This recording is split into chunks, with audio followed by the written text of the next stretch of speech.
On commence. Alors, bonjour, j'espère que vous allez bien, en forme, bien compagnie. Alors, aujourd'hui, on va voir, ça veut dire quoi un sous-espace vectoriel. Alors, comme un rappel de ce qu'on a fait la dernière fois. Alors, la dernière fois, on a vu, ça veut dire quoi un espace vectoriel. Vu quelques espaces vectoriels les plus connus et les plus pratiques, c'est par exemple k de x, par exemple kn, l'ensemble des polynômes de degré inférieur ou égal à n. Ici, par exemple, l'ensemble des fractions, c'est-à-dire polynôme sur polynôme, l'ensemble des fonctions de r dans r, l'ensemble des fonctions de x dans E tel que E c'est un espace vectoriel, x est un ensemble quelconque, k, par exemple k c'est q, ou bien c, ou bien r, ou bien z sur pz tel que p est un nombre premier, p premier, ou bien k à la puissance n aussi, et dernièrement l'ensemble des matrices mnk ou bien mnpk aussi c'est un espace vectoriel. Mais l'astuce pour montrer un ensemble quelconque c'est un espace vectoriel, on fait pas la définition parce que c'est très lourd, elle est en fait facile, mais il y a beaucoup de conditions, il y a beaucoup de choses. Alors dans ce cas-là, on se ramène à chercher une condition qui facilite la vie. C'est quoi? C'est les sous-espaces vectoriels. Alors sous-espace vectoriel, c'est ce qu'on va essayer de voir aujourd'hui. Premièrement, soit E, un K, espace vectoriel. Alors, quand je dis sous-espace vectoriel, c'est la même chose que sous-ensemble. Alors, si je prends F, un sous-ensemble de E, inclus dans E, alors je dis que F est un sous-espace vectoriel de E. On note F sous, comme ça, 2S sous-espace vectoriel de E. Alors, s'il vérifie deux conditions. Alors, la première condition, elle est non vide, c'est-à-dire 0E appartient à F. La deuxième condition, F est stable. Par combinaison linéaire de F, ça veut dire que pour tout x, y appartient à F, pour tout alpha et bêta appartiennent à K, alors on peut avoir alpha x plus bêta y appartiennent à F. Alors reste en F, c'est-à-dire si je prends une combinaison linéaire des éléments de F quelconque, alors c'est un élément de F. Alors graphiquement, j'ai F un sous-espace vectoriel de E, c'est-à-dire vérifier deux conditions. Alors, si par exemple je prends deux vecteurs x, y appartiennent à f, c'est-à-dire que pour tout alpha, alors on a alpha x plus bêta y appartient à f. C'est-à-dire si par exemple je prends x et y, deux vecteurs comme ça, alors appartiennent à f, alors on a alpha x, c'est-à-dire je prends le x et je le multiplie par alpha, alors c'est alpha x aussi, c'est un vecteur collinéaire avec x, c'est-à-dire je fais doubler ou bien multiplier x alpha fois, alors et bêta aussi, bêta fois, alors je peux écrire comme cela. Alors alpha x plus alpha y, par exemple alpha x, j'ai multiplié le vecteur x plusieurs fois, y aussi, alors alpha x plus bêta y, c'est quoi?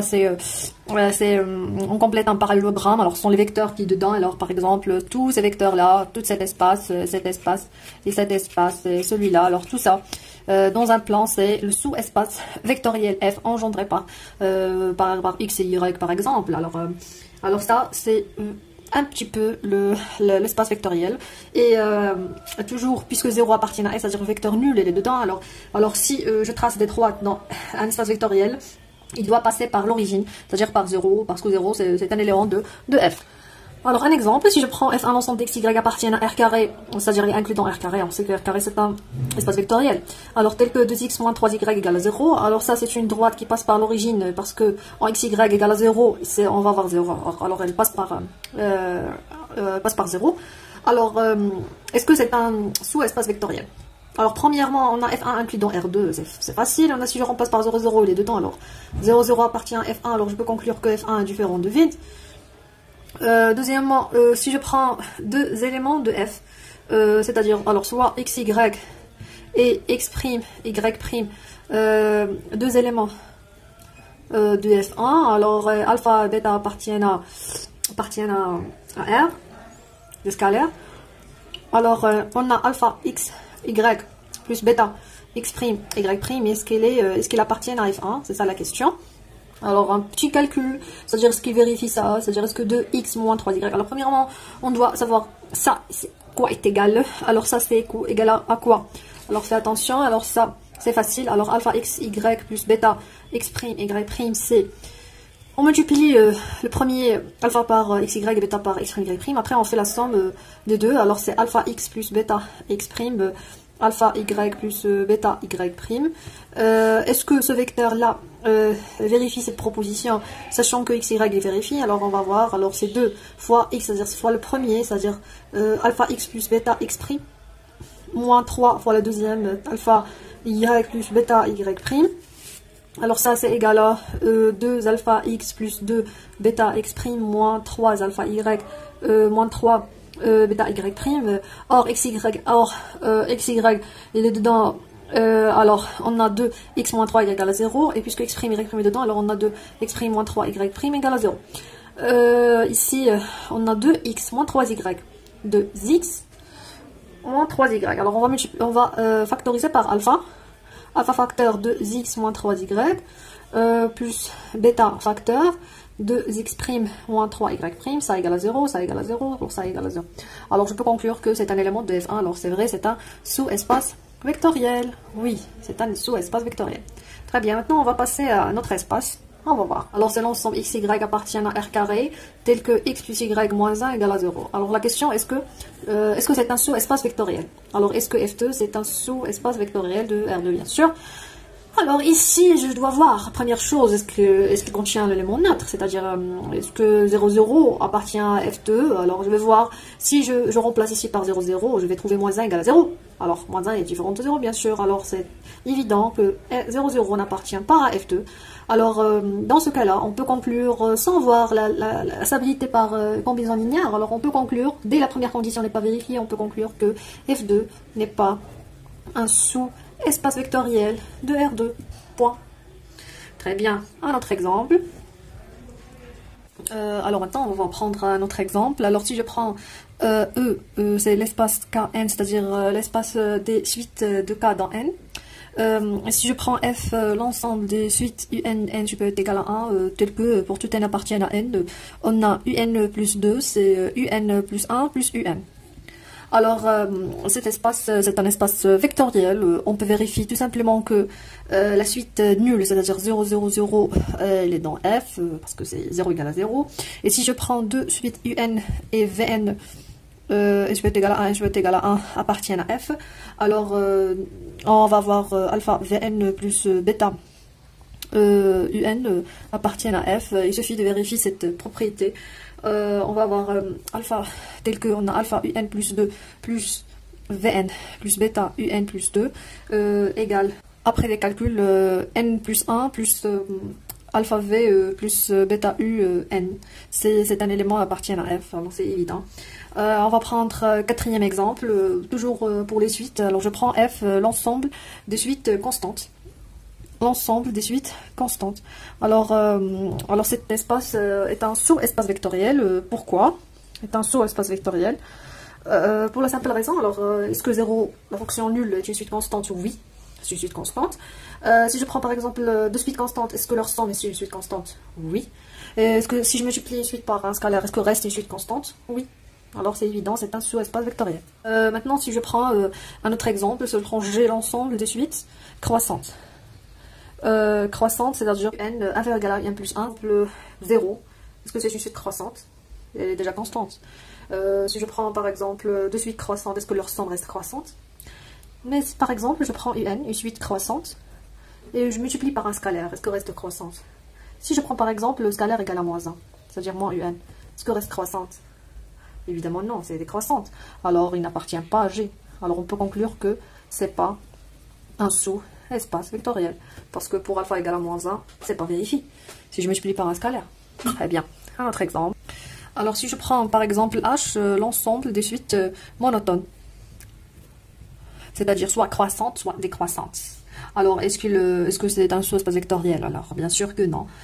Pourquoi? Parce que si je prends une suite croissante, si je prends UN, une suite croissante, alors moins UN, c'est une suite décroissante. Alors reste monotone, alors les deux appartiennent à H. Alors je prends UN, une suite telle que on a son terme général égal à 1 carré, et VN, une autre suite égale à 4N. Alors si je prends, alors je trouve le premier terme 0, moins 3, moins 4, moins 3, 0, 5, etc. Alors je trouve que celle-là n'est pas croissante, n'est pas décroissante, alors elle n'est pas monotone, alors elle n'appartient pas à H. I, si je prends l'ensemble des suites bornées. Alors, l'ensemble des suites bornées, est-ce que c'est un sous-espace vectoriel? Oui, parce que si je prends, par exemple, une suite bornée et je multiplie par un scalaire S borné, ça veut dire quoi borné? Ça veut dire que pour tout n, alors borné il existe m strictement positif tel que un est inférieur à m. Ça, c'est vrai pour tout n appartient à n. Si je prends deux suites bornées, alors leur somme est suite bornée en utilisant l'inégalité triangulaire. Si je multiplie par un scalaire, alors le scalaire sort de la valeur absolue, alors toujours. S'il ne dépasse pas un certain m, alors l'autre ne peut pas dépasser un autre m, alors c'est vrai. Très bien. Alors si maintenant je prends J, l'ensemble du suite convergente, est-ce que c'est un sous-espace vectoriel ou non? Alors on va voir, si je prends une suite convergente, est-ce que si je multiplie par un scalaire, si UN converge vers L, si je multiplie par un scalaire, alors elle converge vers alpha L, reste convergente. Si je prends de suite UN converge vers L, Vn converge vers L', alors leur addition converge vers L plus L'. Alors je peux dire que est stable par addition, par multiplication par un scalaire, la fonction nulle elle est dedans parce que ça converge déjà vers 0 parce que c'est nul. Alors on peut conclure que c'est un sous-espace vectoriel. Très bien. Exemple, maintenant on va se concentrer sur E, c'est l'ensemble des fonctions de R dans R. Alors si je prends F1, l'ensemble des fonctions de R dans R, c'est-à-dire la fonction numérique, telles que f de 0 égale à 0. Est-ce que c'est un sous-espace vectoriel? Alors, si je prends, est-ce que l'application nulle, elle est dedans? Oui. Alors, elle est non vide. Si je prends, par exemple, deux fonctions qui s'annulent en 0, est-ce que leur somme s'annule en 0? Alors, c'est oui. Si je multiplie par un scalaire, oui. Alors, c'est un sous-espace vectoriel de l'ensemble des fonctions de R dans R. Deuxièmement, si je prends un autre exemple, f2, c'est l'ensemble des fonctions de R dans R, telles que f2 0 égale à 1. Est-ce que c'est un sous-espace vectoriel ou non? Alors, non. C'est évident. Pourquoi? Parce que si je prends l'application nulle, est-ce que f de 0 égale à 1? Non. Alors, pour l'application nulle de x associée à f de x égale à 0, c'est-à-dire il s'annule pour tout le monde, il ne s'annule pas ici, il n'appartient pas à f2, alors on peut conclure que f2 n'est pas un sous-espace vectoriel de l'ensemble des fonctions numériques de R dans R. Un ensemble aussi très intéressant, c'est l'ensemble des fonctions telles que fonctions numériques, ici continues, telles que l'intégrale de 0 à 1, f de ttt égale à 0. Alors je peux parler de l'intégrale si elle est continue, bien sûr. On a l'application nulle appartient à f3, et si je prends deux fonctions, vérifier cette propriété, est-ce que leur addition, leur somme est dedans? Oui. Pourquoi? Parce que les intégrales sont des fonctions linéaires, alors c'est à cause de la linéarité des intégrales. Alors on peut conclure que l'intégrale de la somme, c'est la somme des intégrales. Alors c'est nul, celui-là est aussi nul. Alors si je multiplie par un scalaire, l'intégrale alpha f, c'est alpha l'intégrale de f entre 0 et 1. Alors je peux conclure que c'est un sous-espace vectoriel. Un sous-espace vectoriel de l'ensemble, mais il doit être continu ici, pour parler de l'intégrale, bien sûr. Alors, je vous remercie pour votre attention. On a vu ça veut dire quoi un sous-espace vectoriel et quelques exemples. Alors, la prochaine séance, on va se concentrer sur des exercices. Si vous avez des questions, n'hésitez pas à me contacter. Merci. Au revoir.